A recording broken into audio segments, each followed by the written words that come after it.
आइए अब आपको सीधे पटना लेकर चलते हैं, जहां पर एलजेपीआर प्रमुख चिराग पासवान क्या कुछ कह रहे हैं उस पर एक नजर। सभा के चुनाव में हम लोग का प्रदर्शन रहा, बल्कि ये जो 4 सीटों पर उपचुनाव हुए हैं और ये महत्वपूर्ण है, इन उपचुनाव का गणित हम लोग के लिए समझना ज़रूरी है। और जो इन उपचुनाव का गणित समझ गया तो वो 2025 के परिणामों को भी समझ जाएगा।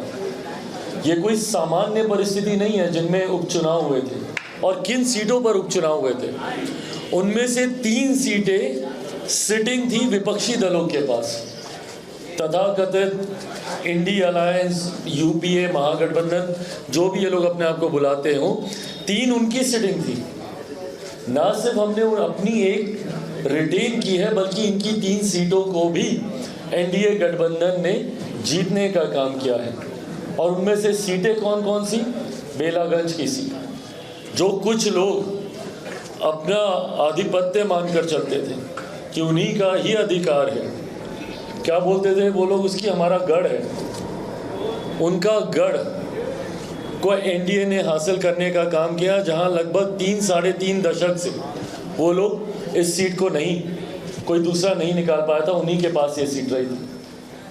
ऐसी सीटों को, तरारी वाली सीट, जिस तरीके से विशाल ने उस सीट को जीता, मनोरमा जी ने बेलागंज को जीता, ये चारों सीटें दर्शाती है। इमामगंज को भी लेकर दुनिया भर का प्रचार प्रसार, फलाना ढिमकाना सब बोला गया, गठबंधन पे सवाल उठाए गए, तमाम बातें बोली गई।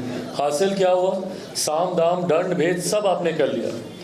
और विपक्ष झूठ की राजनीति करने के लिए जाना ही जाता है। लोकसभा में भी लोगों को डराकर ये मत हासिल करने का काम करते रहे। अभी भी सिर्फ झूठ बोलकर, यहाँ नहीं गए तो इसलिए नहीं गए, वहाँ नहीं गए तो इसलिए नहीं गए।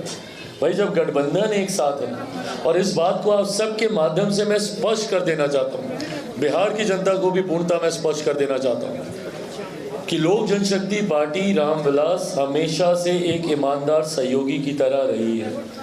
जिस गठबंधन का हम लोग हिस्सा रहे हैं, मेरे नेता, मेरे पिता आदरणीय रामविलास पासवान जी से पार्टी के हर एक नेता कार्यकर्ता ने ये सीखा है कि हमारी पार्टी ने हमेशा एक सीमेंटिंग फोर्स का काम किया है। गठबंधन को कैसे और मजबूत किया जा सके, इस दिशा में हम लोगों ने हमेशा कार्य किया। बात विवाद में उलझे बिना किस तरीके से गठबंधन को अपने दल का हम लाभ पहुंचा सकें, इस दिशा में हम लोगों ने काम किया।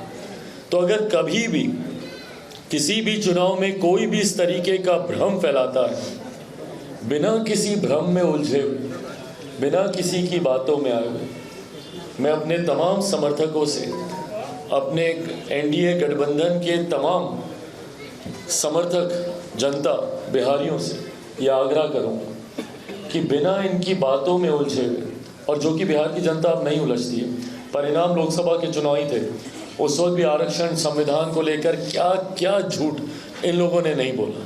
क्या हुआ? जीता कौन?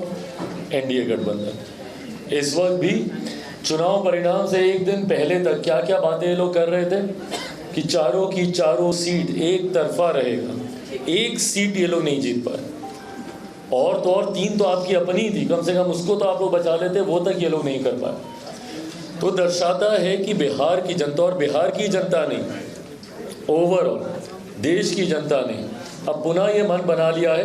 कुछ राज्य ज़रूर थे लोकसभा के चुनाव के वक्त जो इनके झूठे नैरेटिव में आए, उन राज्यों में भी आज की तारीख में प्रदर्शन देखिए हम लोग का।